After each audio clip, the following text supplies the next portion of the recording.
Nu er jeg så kommet til side 7 i lærebog i matematik, bind 2, og jeg vil læse den her første side for jer.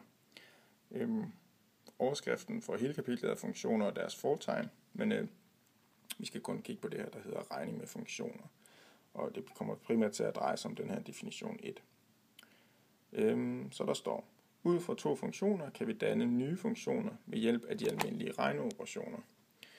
Okay, så der står altså, at nye funktioner kan dannes ud fra almindelige regneoperationer, og almindelige regneoperationer, dem kender I godt, det er bare plus, minus, gange, dividere.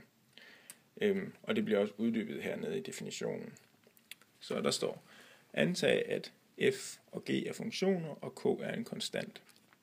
Okay, så vi har altså noget f og noget g. Det kan man godt skrive ned, at vi har f er en funktion, og g er en funktion, og k det er en konstant. Så står der, at k gange f, f plus g, f minus g, f gange g og f divideret med g er funktioner, og de er fastlagt ved. Så der står altså, at her, at k gange f, det er åbenbart også en funktion.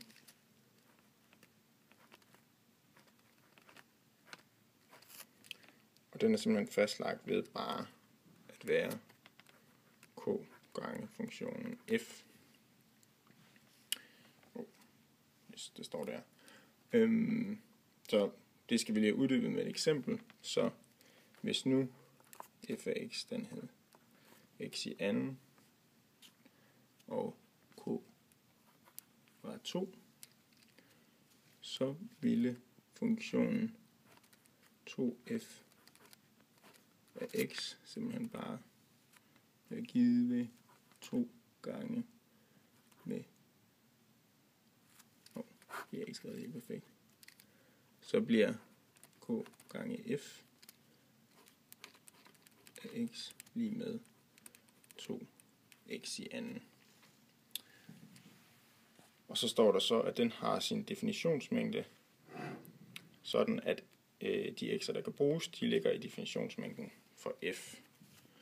Så den her funktion f, den har jo en definitionsmængde, der er lige med de reelle tal. Altså, vi kan sætte hvilket som helst tal ind på x's plads. Så det samme gælder så åbenbart ifølge definitionen for den her funktion kf, at den er lige med definitionsmængden for f, som er lige med de reelle tal. Så har vi styr på det.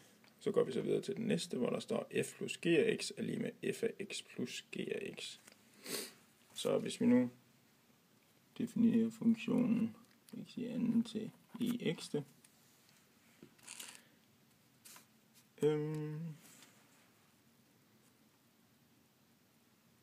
så kan man altså lave en funktion, der hedder g plus f af x, og den hedder så åbenbart bare her, ifølge definitionen, f af x plus g af x.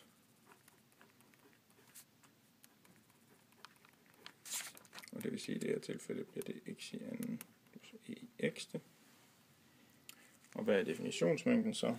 Jamen der står, at den er fællesmængden af definitionsmængden for f og definitionsmængden for g. Så er det jo heldigt nok, det er nemt i det her tilfælde, definitionsmængden for g, den er også bare alle reelle tal. Så definitionsmængden hernede for g plus f bliver så bare lige med definitionsmængden for g fælles med definitionsmængden for f ifølge definitionen, og fællesmængden mellem r forenet med r slutter fælles med r, det er bare de reelle tal. Så den her nye funktion x i anden plus i x, det har altså definitionsmængden de reelle tal. Og sådan kunne man fortsætte her. Altså nu sådan en definition, og den burde I selv, når I sidder og læser, gå efter med nogle eksempler, så I er sikre på, at I forstår dem alle sammen. Nu læser jeg så lige videre, for der er en kommentar til definitionen. Så der står, vi omtaler funktionen f plus g som summen eller sumfunktionen. Så det er altså en måde, at man kan sige f plus g. med sådan lidt mere hverdagsagtigt ord. F minus g som differensen eller differensfunktionen, f gange g